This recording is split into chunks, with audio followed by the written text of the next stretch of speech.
नमस्कार स्टूडेंट्स, मैं Ramanand Kuldeep, associate professor philosophy subject Samrat Prithviraj Chauhan government college Ajmer BA part third year philosophy के विद्यार्थी जिनका पेपर फर्स्ट सांख्य योग दर्शन। इसमें हम बात कर रहे थे प्रकृति के स्वरूप और उसके अस्तित्व के पक्ष में तर्क। क्योंकि मैंने पहले बताया था आपको कि सांख्य दर्शन में ईश्वर कृष्ण के द्वारा एक रचना लिखी गई जिसको नाम दिया गया हमने सांख्य कारिका, जिसमें कारिकाओं के माध्यम से सांख्य दर्शन को स्पष्ट करने का प्रयास किया गया, समझाने का प्रयास किया गया।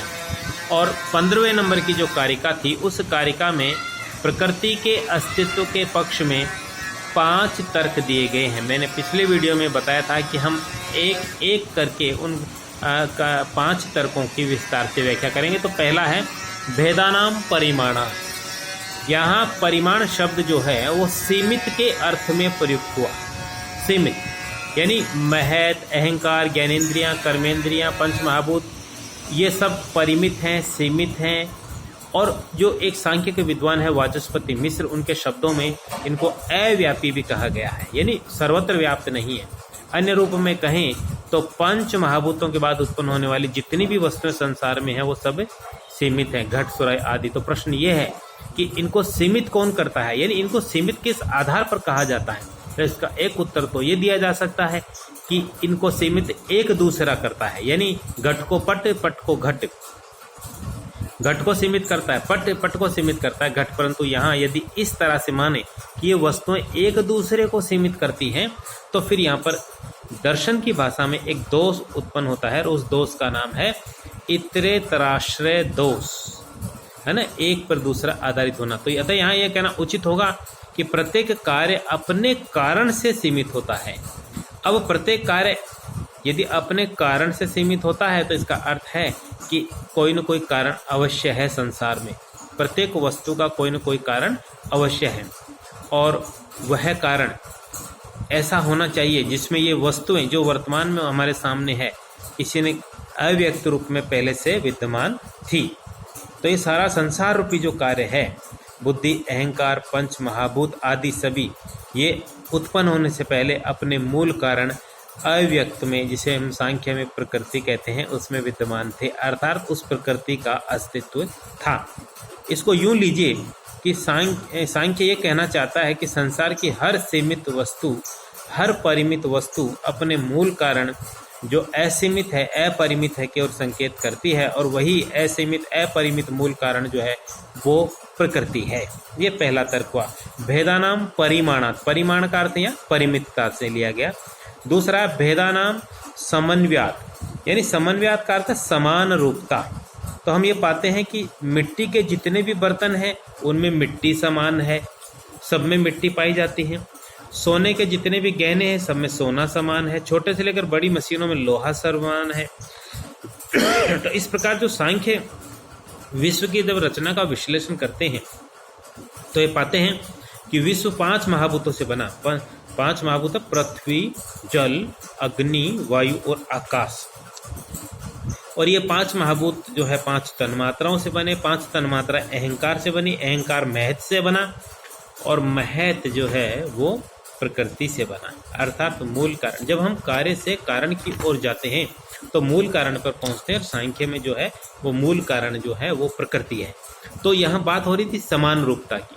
तो संसार में जितनी भी वस्तुएं हैं उन सब में सत्य, रज, तम, यानी सुख, दुख, मोह, आगे बात करेंगे 3 गुणों के स्वरूप की। तो वो एक समानता पाई जाती है, यानी संसार की हर वस्तु या तो सुखात्मक है या दुखात्मक है या मोहात्मक है, और हर एक वस्तु एक व्यक्ति के लिए सुखात्मक है, दूसरे के लिए दुखात्मक है, तीसरे के लिए मोहात्मक है। तो यदि संसार की हर वस्तु में ये 3 गुण विद्यमान है, सत्य, रज, तम, सुख, दुख और मोह, तो ये किसी ऐसे ही कारण से उत्पन्न होने चाहिए जो स्वयं भी इन्हीं 3 विशिष्टताओं से युक्त हो। और सांख्य के अनुसार देखें तो वह जो कारण है वो प्रकृति है। उस प्रकृति को, चूंकि अपन पहले बात कर चुके हैं कि सांख्य में जो है प्रकृति को त्रिगुणात्मक कहा गया है, सत्य, रज, तम से युक्त कहा गया है। ठीक है। तो तीसरा जो तर्क सांख्य में दिया गया वो है शक्तितः प्रवृत्तिश्च, यानी कारण शक्ति से कार्य प्रवर्तित होता है। संसार में ये हमारा अनुभव है कि एक कारण में एक निश्चित शक्ति होती है और वो अपनी शक्ति के अनुसार ही कार्य उत्पन्न कर पाता है। अब मैं उदाहरण दिया करता हूँ कि मान लीजिए आपके पास 100 रुपये का एक नोट है और आज की डेट में, आज तारीख कितनी होगी, 21 अगस्त 2021, आज की डेट में आप मार्केट्स में जाकर चीनी खरीदने का प्रयास करें तो आप मैक्सिमम 2 किलो चीनी जो है 100 रुपये के नोट में खरीद सकते हैं। यानी उन 100 रुपये के नोट की शक्ति और सामर्थ्य कितनी है, 2 किलो चीनी की। आप यदि 100 किलो खरीदना चाहें तो नहीं खरीद सकते क्योंकि वो सामर्थ्य उसमें नहीं है। तो हर कारण में अपने अनुसार कार्य को उत्पन्न करने की शक्ति और सामर्थ्य होता है। तो ये संसार जो अनेकात्मक रूप लिए हुए, नाना विविध रूप लिए हुए है और जो सुखात्मक, दुखात्मक, मोहात्मक है, ये किसी ऐसे ही कारण से उत्पन्न होना चाहिए जिसको उत्पन्न करने की सामर्थ्य इसमें, वही प्रकृति है। ये सांख्य में कहा प्रकृति में ही वो शक्ति और वो सामर्थ्य है जो इस प्रकार के जगत को उत्पन्न कर सकती है, ऐसा सांख्य दर्शन मानता है। तो ये तीसरा तर्क हुआ। अब चौथे तर्क पर आते हैं। चौथा तर्क जो सांख्य में दिया गया वो है कारण कार्य विभागात, यानी संसार में कारण कार्य का विभाग देखा जाता है। हर एक वस्तु सकारण होती है, किसी भी वस्तु का कारण होना अनिवार्य है। और यदि हम कारण कार्य की एक श्रृंखला बनाएं तो अंत में हमें जाकर एक ऐसे कारण पर रुकना होगा जो स्वयं अकारण है, जिसका कोई कारण नहीं पर जो सबका कारण है, और सांख्य में अनुसार वही प्रकृति है।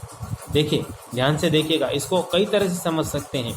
जैसे आपसे पूछा जाए कि आपका कारण कौन है तो आप कहेंगे माता पिता, आपके माता पिता का कारण कौन है, उनके माता पिता, उनके माता पिता का कारण कौन है, उनके माता पिता। अंत में आप कहाँ जाके रुकेंगे? तो कोई एक तत्व तो ऐसा अवश्य होगा जो सबका कारण है पर जिसका कारण कोई नहीं, सांख्य में उसी को प्रकृति कहा गया। और अविभागाद स्वरूपस्य, यानी यहाँ अव्यक्त से व्यक्त हुआ और व्यक्त पुनः जब नष्ट होगा तो अव्यक्त में विलीन होगा। तो जैसा अभी कुछ चर्चाएं पहले हुई उसमें अपन ने कहा है कि मिट्टी नष्ट होगी तो मटका नष्ट होगा तो मिट्टी बनेगा, आभूषण नष्ट होंगे तो स्वर्ण और चांदी बनेंगे। तो ये कार्य रूप जगत जब नष्ट होगा तो अपने मूल कारण में समाहित हो पाएगा। और ये जगत जिसकी अपने यदि संरचना पर ध्यान देते पाते हैं कि जगत जो है वो त्रिगुणात्मक है। तो जब ये नष्ट होगा तो ये ऐसे ही कारण में विलीन होगा जो स्वयं त्रिगुणात्मक हो, और सांख्य के अनुसार वह त्रिगुणात्मक सत्ता ही प्रकृति है। इस प्रकार सांख्य में प्रकृति के अस्तित्व के पक्ष में कुल मिलाकर 5 तर्क दिए गए। ठीक है ना। सांख्य में ये जो प्रकृति है इसको 2 रूपों में स्वीकार किया गया है। सांख्य की जो 2 प्रकार की प्रवृत्ति होती है, एक है सजातीय प्रवृत्ति और एक है विजातीय प्रवृत्ति। तो सजातीय प्रवृत्ति में सांख्य में समुदाय शब्द का प्रयोग किया गया, जिसका अर्थ है मिलकर होना।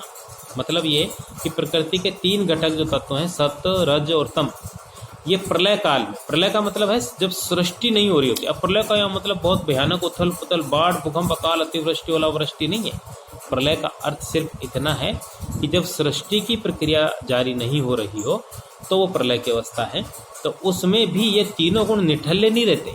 ये प्रकृति के तीनों घटकभूत तत्व सजग रहते हैं, क्रियाशील रहते हैं, कुछ करते रहे, जड़ है लेकिन सक्रिय है। ये ध्यान रखिएगा, सांख्य के अनुसार प्रकृति जड़ है लेकिन प्रकृति सक्रिय है, ये याद रखिएगा।